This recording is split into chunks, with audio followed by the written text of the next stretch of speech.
Some basic terms of English. कुछ ऐसी सामान्य जो टर्म्स हैं जिनका हमें ज्ञान होना चाहिए, उसके बारे में बात करेंगे इंग्लिश में। सबसे पहले अल्फ़ाबेट। अल्फ़ाबेट क्या होते हैं? जो 26 लेटर्स हम पढ़ते हैं, ए से जेड, कैपिटल या स्मॉल, ये लेटर्स जो होते हैं इनको हम अल्फ़ाबेट कहते हैं। आप देख सकते हैं 26 लेटर्स हैं, इनको अल्फ़ाबेट कहते हैं। Word, WORD, word.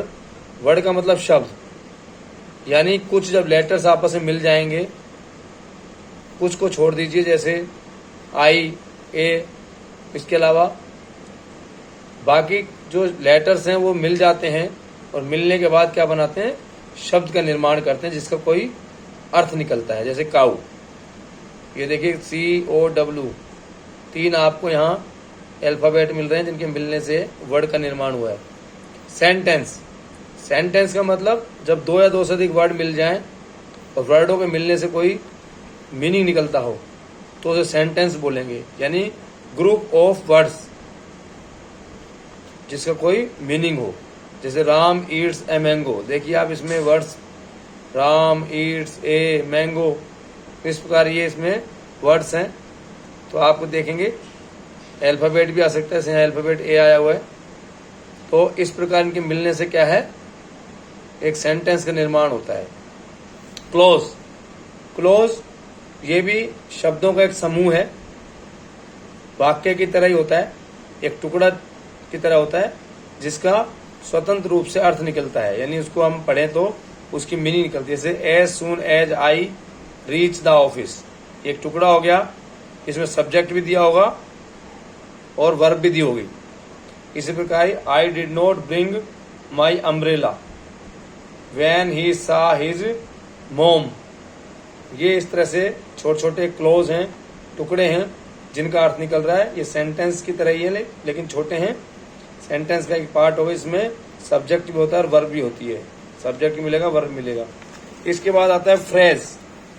फ्रेज की बात करते हैं। फ्रेज क्या होता है? फ्रेज भी शब्दों का समूह होता है जिसका पूर्ण अर्थ नहीं निकलता। ये भी एक प्रकार का क्लोज ही है, लेकिन इस क्लोज में अंतर इसमें यह है कि इसका अर्थ नहीं निकलता। जैसे नोट मेक कंप्लीट सेंस, यानी इनका सेंस नहीं, कोई मतलब नहीं निकलता पूरा। जैसे red tapism, ins and outs, hand in gloves, ये छोटे छोटे टुकड़े हैं, फ्रेज हैं, क्योंकि इनका कोई अर्थ नहीं निकल रहा है। इसके बाद सिलेबल। सिलेबल का मतलब होता है शब्द या वर्ड का वह भाग जो एक बार में ही बोला जाए। जैसे मैं बोल रहा हूँ रन, RUN, आपको दिखाई दे रहा है RUN, रन। रन एक प्रकार का क्या है? सिलेबल है। ये एक ही बार बोला जा रहा है इसलिए 1 सिलेबल है। देखिए एक बार RUN रन एक बार बोलेंगे।